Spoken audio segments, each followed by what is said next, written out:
Hi friends, welcome to serials கொண்டாட்டம். நம்ம 3 முடிச்ச சீரியலில் இப்போ என்ன இன்ட்ரெஸ்டிங்காக போயிட்டுருக்கு அப்படின்னு பார்த்தீங்கன்னா, நம்ம நந்தினிக்கு வந்து எல்லா உண்மையும் தெரிய வந்தது. நம்ம ரஞ்சித்துக்கும் தெரிய வந்துருச்சு.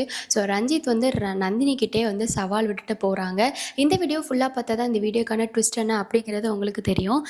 அதுக்கு முன்னாடி நம்மளோட சேனலை நீங்கள் சப்ஸ்கிரைப் பண்ணாமல் பார்த்தீங்கன்னா சப்ஸ்கிரைப் பண்ணிக்கோங்க. கிட்ட இருக்கிற பெல் ஐக்கானை டச் பண்ணி ஆல்னு கொடுத்தீங்கன்னா நாங்கள் போடுற எல்லா வீடியோஸுமே உங்களுக்கு வந்துடும். வாங்க இப்போ நம்ம வீடியோக்குள்ளே போகலாம். நம்ம ரஞ்சித் வந்து கல்ப்ரட் அப்படிங்கிற ஒரு விஷயம் வந்து நம்ம நந்தினிக்கு தெரிய வந்துருச்சு. உடனே நந்தினி வந்து வீட்டில் இருக்க எல்லாருக்கிட்டையும் சொல்லி பார்க்குறாங்க. ஆனால் யாருமே வந்து நந்தினியை நம்பவே இல்லை. சுந்தரவழி கையால் பலமான அடி மட்டும்தான் நந்தினிக்கு கிடச்சதான் மிச்சம். அப்போவே நம்ம யோசிச்சிருப்போம், ஏமா நந்தினி நீ உனக்கு இந்த வேலை, நீ சூர்யா கிட்ட சொல்லியிருந்தா இவ்வளோ பிரச்சனை உனக்கு தேவையா, உனக்கு இந்த அடி தேவைதான் அப்படிங்கிற அளவுக்கு வந்து நிறையா பேர் யோசிச்சிருப்போம். சரி என்னதான் ஆச்சு அப்படின்னு பார்த்தா, நம்ம ரஞ்சித்தும் மனசுக்குள்ளே நம்ம நந்தினியை நீ என்ன வேணால் பண்ணு, ஆனால் இந்த குடும்பத்தோட பொண்ணை நான் கல்யாணம் பண்ணி அமெரிக்காவுக்கு கூட்டிகிட்டு தான் போக போகிறேன் அப்படின்னு அவங்க ஒரு ரிவெஞ்ச் கொடுக்குறாங்க. நம்ம நந்தினி வந்து நீ என்ன வேணால் பண்ணு, உன்னோட சாயத்தை நான் வெளுக்க வைக்க தான் போகிறேன் அப்படின்னு சொல்லிட்டு நம்ம நந்தினி ஒரு ரிவெஞ்ச் கொடுக்குறாங்க. இதை பற்றி தான் வந்து ஒரு கான்வர்சேஷன் எப்படி போயிட்டுருக்கு அப்படிங்கிறத பார்க்கலாம். வீடியோவை ஃபுல்லாக பாருங்கள்.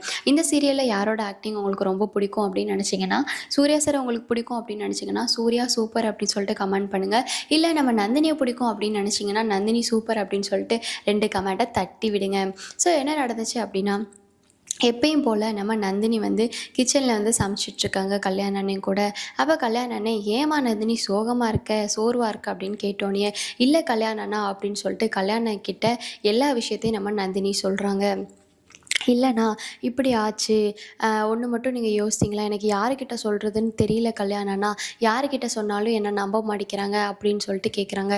எதனால் கல்யாணண்ணா வந்து நந்தினி கிட்ட இந்த விஷயத்தை பற்றி கேட்டாங்க அப்படின்னா, நம்ம நந்தினியை நடு வீட்டில் வச்சு சுந்தரவல்லி நந்தினி இது எல்லாத்தையும் பற்றி விஷயத்த சொல்லும்போது நம்ம சுந்தரவல்லி என் அண்ணன் பையனே நீ சந்தேகப்படுறியா அப்படின்னு சொல்லிட்டு நந்தினியை அரைஞ்சிருப்பாங்க. இதை கல்யாணண்ணா கிச்சன்லேருந்து பார்த்துருப்பாங்க.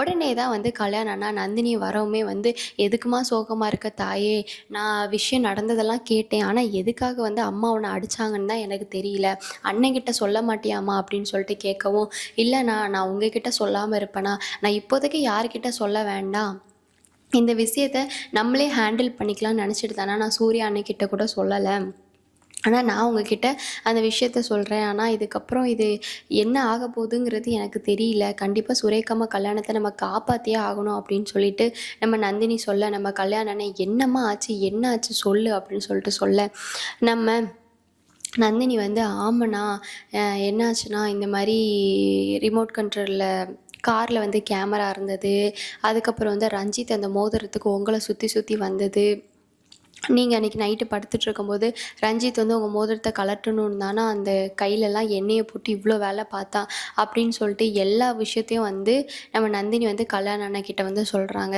அதே மாதிரி வந்து மாதவி அம்மா கிட்ட வந்து நந்தினி வந்து இந்த மோதிர விஷயத்தை பற்றி ரஞ்சித் பற்றி சொன்னது, ஆனால் மாதவி இது எல்லாத்தையும் இப்படி ஆக்கிட்டாங்க அப்படின்னு சொல்லிட்டு இது எல்லாத்தையும் கல்யாண அண்ணக்கிட்ட நம்ம நந்தினி வந்து சொல்லிகிட்ருக்காங்க. அதோட கல்யாண அண்ணா நந்தினி சொல்லும் போதே வந்து பொலன்னு வந்து நந்தினி கண்ணிலேருந்து தண்ணியாக வந்துருச்சு. உடனே கல்யாண அண்ணா வந்து சரி அழாதம்மா, எதுக்குமா அழுகிற, அதான் அண்ணன் நான் இருக்கேன்ல, நீ இதை பேசாமல் சூர்யா கிட்டே சொல்லிடுமா, சூர்யா சார் கிட்ட சொன்னால் தான் இதுக்கு ஒரு முடிவு கிடைக்கும், சூர்யா சார் தான் இதை கரெக்டாக ஹேண்டில் பண்ணுவாங்க, அவனை ஜெயிலில் பிடிச்சி போடுவாங்க அந்த அயோக்கியனை அப்படின்னு சொல்லிட்டு நம்ம கல்யாண அண்ணா சொல்ல, நம்ம நந்தினி இல்லைண்ணா உங்களுக்கு தெரியாது, சூர்யா சாரோட கோபம் அவ்வளோ பெரிய கோபமாக இருக்கும், நான் மட்டும் சொன்னேன்னு வச்சுக்கோங்களேன், எக்கு தப்பாக ஆகி ரஞ்சித் சாரை கொலை பண்ணி கூட சூர்யா சார் போட்டுருவாங்க, அதுக்கப்புறம் சூர்யா சார் ஜெயிலுக்கு போகிறத என்னால் தடுக்கவே முடியாது. இப்போவே பார்த்தீங்கன்னா அருணாச்சலையாவுக்கு பெயில் தான் கிடச்சிருக்கு, இன்னும் முழுசாக வந்து ஜெயிலேருந்து விடுதலை கிடைக்கல. இப்போ இந்த நேரத்தில் வந்து நம்ம வந்து சூர்யா சார் கிட்ட சொன்னால் எல்லா டென்ஷனும் சேர்ந்து நம்ம சூர்யா சார் ரஞ்சித்தை ஒரு வழி பண்ணிடுவாங்க. அதுவும் இல்லாமல் இந்த குடும்பத்தில் இருக்கவங்க என்ன அடித்தாங்க அப்படிங்கிற ஒரு விஷயம் தெரிஞ்சாலும் சூர்யா சார் அவ்வளோதான் வந்து கொன்னே போட்டுருவாங்க எல்லாரையும் அப்படி சொல்லிட்டு சொல்கிறாங்க.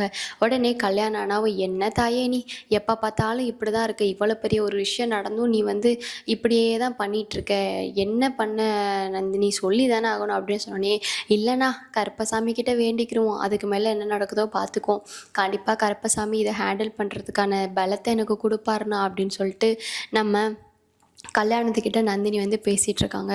இதை வந்து நம்ம ரஞ்சித்து ஒட்டு கேட்டு ஒளிஞ்சிருந்து கேட்டுட்டாங்க. உடனே நந்தினி வந்து சரிண்ணா, நான் மேலே போயிட்டு துணியெல்லாம் மடிக்க வேண்டியது இருக்குது, கொஞ்சம் வேலைலாம் பார்க்க வேண்டியது இருக்குது, மனசுக்கும் ஒரு மாதிரி இருக்குது, நான் அப்படியே கருப்பசாமி கிட்ட வேண்டிட்டு வரேண்ணா அப்படின்னு சொல்லிட்டு கல்யாணத்துக்கிட்ட சொல்லிட்டு நந்தினி வந்து மேலே போகிறாங்க. மேலே போயிட்டு கருப்பசாமி கிட்ட நந்தினி வந்து வேண்டிக்கிறாங்க.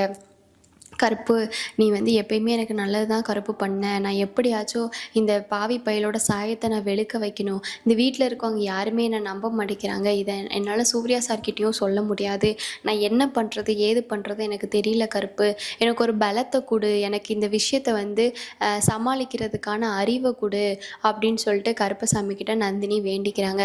அப்போ தான் வந்து நம்ம ரஞ்சித் வந்து என்ட்ராகிறாங்க ரூமுக்குள்ளே. என்ட்ரானோடனே நம்ம நந்தினிக்கு ஷாக் ஆயிடுச்சு.